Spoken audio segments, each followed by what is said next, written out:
১-১১ বিতর্কিত কুশীলব এবং বিএনপির নেতাকর্মীদের ওপর অমানসিক নির্যাতনের অভিযোগে অভিযুক্ত ডিজিএফআইয়ের সাবেক পরিচালক লেফটেন্যান্ট কর্নেল মোহাম্মদ আফজাল নাসেরকে গ্রেফতার করেছে ঢাকা মহানগর গোয়েন্দা পুলিশ ডিবি। রোববার ২৯ মার্চ রাজধানীর মিরপুর ডিওএইচএস এলাকা থেকে তাকে আটক করা হয়। ডিবির যুগ্ম কমিশনার মোহাম্মদ নাসিরুল ইসলাম এই গ্রেপ্তারের বিষয়টি নিশ্চিত করেছেন।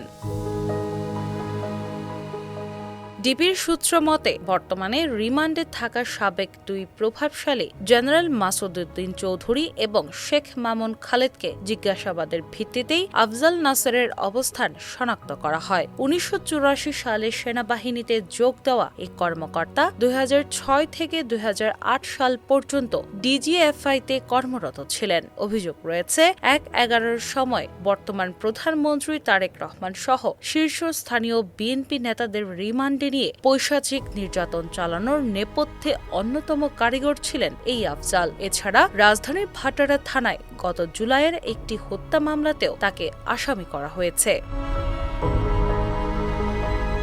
এর আগে গত সোমবার গুম ও নির্যাতনের অভিযোগে সাবেক জেনারেল মাসুদ উদ্দিন চৌধুরীকে গ্রেপ্তার করে কয়েক দফার রিমান্ডে নেওয়া হয়। একই ধারাবাহিকতায় বুধবার গ্রেফতার হন ডিজিএফআইয়ের সাবেক মহাপরিচালক শেখ মামুন খালেদ। গোয়েন্দা কর্মকর্তাদের ধারণা, এই তিনজনকে মুখোমুখি জিজ্ঞাসাবাদ করলে ১-১১ কুখ্যাত আয়নাঘর এবং রাজনৈতিক বন্দীদের উপর চালানো নির্যাতনের আরও লোমহর্ষক তথ্য বেরিয়ে আসবে।